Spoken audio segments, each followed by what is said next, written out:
Assalamualaikum warahmatullahi wabarakatuh. Kembali dengan saya. Hari ini kita akan membahas persamaan kuadrat. Sebelumnya, apa kabar kalian semua? Semuanya sehat ya? Apakah hari ini dari kalian ada yang tidak hadir? Semuanya hadir, alhamdulillah. Oke, langsung saja. Hari ini kita akan membahas mengenai tentang persamaan kuadrat. Namun sebelum itu perlu kalian ketahui bahwasanya persamaan kuadrat itu mudah. Seperti pada pertemuan-pertemuan sebelumnya, mudah itu harus ada syaratnya. Syaratnya ada dua. Syarat pertama, masih ada yang ingat? Ya, benar. Syarat yang pertama itu harus tahu. Dan syarat yang kedua itu harus paham. Nah, agar kalian tahu dan paham, mari kita pelajari apa sih itu persamaan kuadrat tuh. Jadi persamaan kuadrat itu merupakan suatu model matematika dari sebuah persoalan dalam kehidupan nyata yang dimodelkan ke dalam bentuk matematika dengan tujuan untuk mendapatkan sebuah solusi. Jadi persamaan kuadrat itu dari sebuah persoalan terus dimodelkan ke dalam bentuk model matematika. Nah, model matematika itu disebut sebagai persamaan kuadrat. Nah, di sini saya punya contoh persoalannya, yaitu Johan dan Mario bekerja bersama-sama mengecat dinding dalam waktu 18 menit. Jika Johan bekerja sendirian, ia memerlukan waktu 15 menit lebih lama daripada waktu yang diperlukan Mario. Berapa waktu yang diperlukan Johan dan Mario masing-masing untuk mengecat dinding? Nah, di bawah ini saya jelaskan bagaimana alternatif pemodelannya. Jadi, alternatif pemodelannya itu misal waktu yang diperlukan oleh Mario untuk mengecat dinding adalah X menit, maka waktu yang diperlukan Johan adalah X ditambah 15 menit. Nah, kenapa ditambah 15 menit? Karena di soal tadi kan disebutkan bahwa Johan itu mengecatnya lebih lama 15 menit dari si Mario. Nah, ketika si Mario itu X menit, maka Johan itu harus ditambahkan dengan 15 menit. Seperti itu. Nah, selanjutnya, sedangkan jika mereka melakukan bersama-sama, maka waktu yang diperlukan adalah 18 menit. Dari soal tadi ya, 18 menit diketahui dari soal. Sehingga didapatkan laju Mario mengecat adalah 1/X. Dari mana datangnya 1/X? Yaitu konsep sebuah laju. Dalam fisika, konsep laju itu adalah perbandingan dari waktu. Nah, ketika waktunya tadi diketahui X, maka lajunya yaitu 1/X.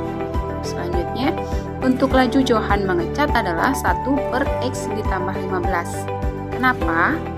Karena waktu yang digunakan Johan itu X ditambah 15, sehingga lajunya adalah 1/X ditambah 15. Nah, untuk laju mengecat bersama-sama adalah 1/18. Dan pada akhirnya didapatlah persamaan untuk menyelesaikan masalah ini, yaitu 1/X ditambah 1/X ditambah 15 sama dengan 1/18. Nah, jadi berikut ini tadi adalah proses alternatif pemodelan dari sebuah persoalan ke dalam bentuk persamaan. Namun, persoalan ini bentuknya itu belum sederhana. Jadi perlu penyederhanaan. Nah, bagaimana penyederhanaannya? Berikut saya jelaskan sekilas mengenai tentang proses penyederhanaan atau alternatif pemodelan suatu persoalan.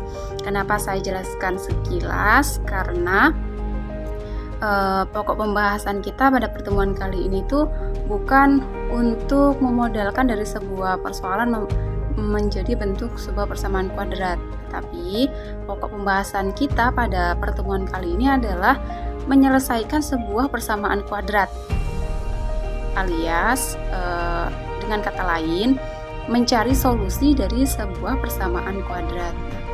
Oke, sebelum itu saya jelaskan terlebih dahulu proses penyederhanaan dari persamaan tadi. Berikut ini persamaan saya tuliskan ulang. Selanjutnya didapatkan bentuk seperti ini menggunakan konsep aljabar, di mana konsep aljabar itu kita boleh menambahkan sebuah bilangan ke dalam bentuk persamaan. Syaratnya adalah ruas kiri dan ruas kanan itu harus sama. Jadi di sini ketika dimasukkan 18x dikali x ditambah 15 ke dalam ruas kiri, maka di ruas kanan itu juga harus ditambahkan 18x dikali x ditambah 15. Nah, sekarang pertanyaannya, kenapa kok dimasukkan 18x dikali x ditambah 15? Kenapa enggak bilangan yang lain gitu? Ya, karena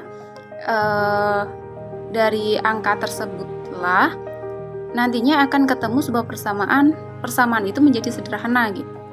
Jadi dalam matematika itu bagaimana sih kita bisa mendapatkan sebuah tujuan gitu, yaitu dengan menambahkan bilangan tersebut. Nah, untuk menambahkan yaitu tadi harus sesuai dengan konsep gitu. Sehingga jika ditambahkan dengan bilangan itu dioperasikan, didapatlah bentuk seperti berikut ini. Bagaimana bisa didapat bentuk seperti ini? Dikalikan ke dalam ini 18x, ini kan operasinya penjumlahan, maka harus dikalikan satu persatu, didapatlah bentuk seperti ini. Nah, setelah didapat bentuk seperti ini, tinggal dioperasikan lagi, tinggal dicoret-coret x sesama x. Ini kan x dibagi x itu 1, sedangkan 1 dikali 18 yaitu 18, sehingga diperolehlah hasil 18 dikali x ditambah 15.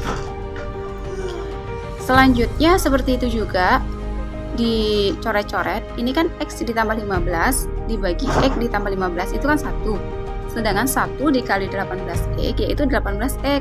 Nah, akan diperolehlah ini.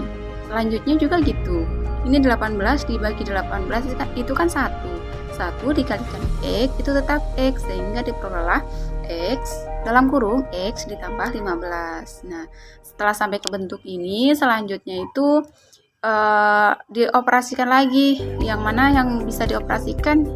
Yang ini 18 dikali x didapatkan 18x, 18 dikali 15 didapatkan 270. Selanjutnya juga seperti itu dioperasikan yang bisa dioperasikan. Ini x dikali x kuadrat, x dikali 15 yaitu 15x, sehingga diperolehlah hasil bentuk ini. Setelah bentuk ini kita bisa buat bentuk ini ke dalam bentuk sama dengan 0, sehingga diperoleh bentuk ini. Nah, setelah dibuat bentuk ini, selanjutnya untuk memperoleh bentuk ini yaitu mengurutkan variabel yang paling besar pangkatnya. Yang paling besar pangkatnya adalah x pangkat 2, sehingga diurutkan menjadi x pangkat 2, 21x pangkat 1, atau pangkat dalam matematika pangkat 1 itu tidak ditulis, sehingga 21x. Terus ditambah 270 datangnya dari mana? Yaitu dari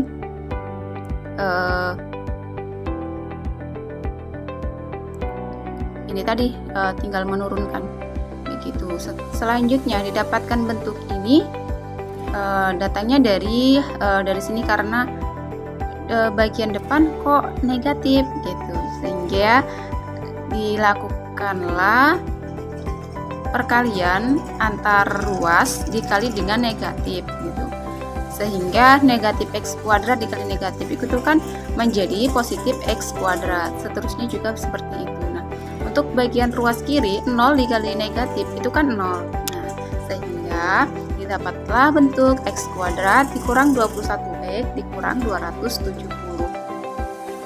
Sampai bentuk ini sudah tidak bisa lagi dioperasikan, tidak bisa juga disederhanakan karena bentuknya sudah sesederhana mungkin.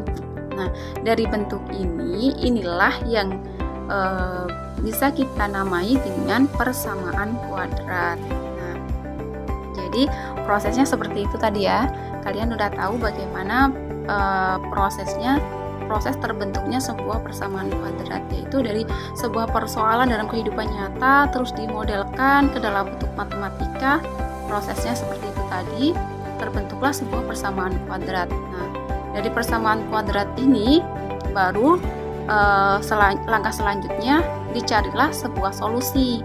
Nah, dalam pertemuan kali ini, pokok pembahasan kali inilah kita akan membahas bagaimana sih mencari solusi dari sebuah persamaan kuadrat. Oke, kita lanjutkan ya.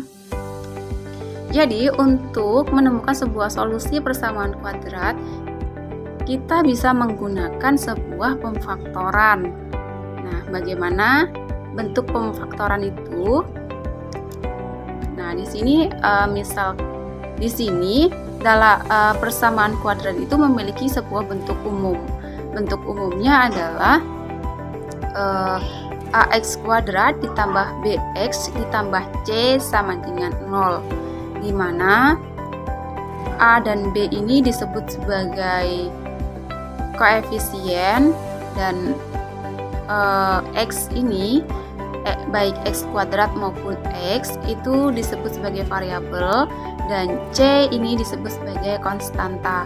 Nah, ini adalah bentuk umum dari sebuah persamaan kuadrat. Untuk bentuk pemfaktoran adalah sebuah dua buka kurung di mana masing-masing buka kurung itu ada x plus minus titik-titik, x plus minus titik-titik. Nah, kenapa dibuat dua buka kurung gitu? Karena persamaan kuadrat itu solusinya itu harus dua. Dari persoalan tadi itu kan yang ditanyakan berapa sih waktu yang diperlukan untuk Johan dan Mario untuk mengecat. Jadi kan harus ada dua waktu tuh, waktunya si Johan dan waktunya si Mario. Jadi gitu. Persamaan kuadrat itu ada dua jawaban, sehingga digunakanlah pemfaktoran. Nah, bentuk pemfaktoran itu seperti berikut ini. Kenapa dibentuk seperti berikut ini? Ya, karena nantinya kalaupun ini sudah diketahui nilai-nilainya, ketika dikalikan secara distribusi, ketemulah lagi bentuk awal gitu. Nah, kalau selain alasan itu, ini juga didapatkan nanti jawaban x di plus minus titik-titik ini tadi. Kalau misal diketahui titik-titik ini 2, misal 2 nih, positif 2, maka x ditambah 2 sama dengan 0, didapatkan kan x-nya berapa gitu. Oke, langsung saja. Jadi bentuk pemfaktoran itu seperti berikut ini, dimana ini bisa plus minus, dan titik-titik ini kita harus mencari dua angka, di mana konsepnya adalah dua angka itu ketika dikalikan harus memenuhi konstanta yang ada di sini. Ketika dijumlah, dia harus angka yang ada di depan variabel x, begitu. Itulah konsep dari pemfaktoran. Nah, agar kalian tidak bingung, mari kita masuk ke contoh soal. Nah, di sini saya buat soal di contoh ini. Saya buat persamaan kuadrat baru. Kenapa? Karena persamaan yang tadi itu kan nilainya besar gitu. Jadi agar kalian paham terlebih dahulu bagaimana penggunaan pemfaktoran itu, di sini saya buat soal lagi, dimana soalnya soal yang sederhana, yaitu soalnya x kuadrat ditambah 2x dikurang 8 sama dengan 0. Nah, untuk mencari pemfaktorannya bagaimana? Ya, bentuknya seperti yang tadi. Ada dua buka kurung di mana masing-masing buka kurung itu x plus minus titik-titik, x plus minus titik-titik. Di mana dalam titik-titik itu kita harus mencari dua angka, di mana dua angka itu ketika dikalikan harus negatif 8, ketika dijumlah yaitu positif 2. Nah, bagaimana caranya? Caranya adalah kita harus mencari faktor dari negatif 8 itu terlebih dahulu. Nah, pertanyaannya sekarang faktor itu apa? Faktor adalah dua angka ketika dikalikan adalah angka itu sendiri. Jadi faktor dari negatif 8 itu adalah min 1 dan 8. Coba kita kalikan apakah dia angka kembali ke negatif 8 itu. Ternyata iya, min 1 dikali 8 itu berapa? Kan negatif 8 gitu ya. Jadi faktor min 8 itu ada min 1 dengan 8, 1 dan min 8, min 2 dan 4, 2 dan min 4. Itu. Nah, untuk syarat konsep pertama sudah terpenuhi nih. Dua angka itu sudah kita dapatkan. Nah, untuk memenuhi syarat yang kedua dari angka-angka ini, ketika dijumlahkan itu hasilnya positif 2, itu faktor yang keberapa? Nah, kita jumlahkan ya, kita coba jumlahkan.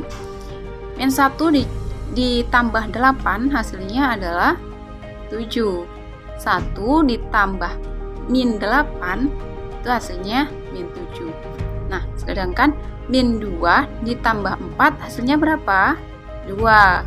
Nah, ternyata angka ini yang memenuhi syarat pertama dan syarat yang kedua. Gitu. Sehingga dua angka ini yang bisa kita gunakan untuk dibuat pemfaktoran. Jadi, untuk kurung pertama yaitu x negatif 2 dan untuk kurung yang kedua yaitu x positif 4. Nah, kalau kita sudah menemukan dua angka itu 50%, tugas kita dalam mencari sebuah pemfaktoran itu udah selesai. Jadi tinggal kita cari nih berapa sih x solusi yang pertama dan berapa solusi yang kedua. Solusi pertama itu didapatkan dari kurung pertama. X min 2 sama dengan 0. Jadi X-nya berapa? X-nya sama dengan 2. Atau solusi yang kedua yaitu X ditambah 4 sama dengan 0.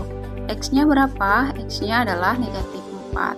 Jadi solusinya adalah X sama dengan 2 atau X sama dengan negatif 4. Bagaimana, mudah bukan?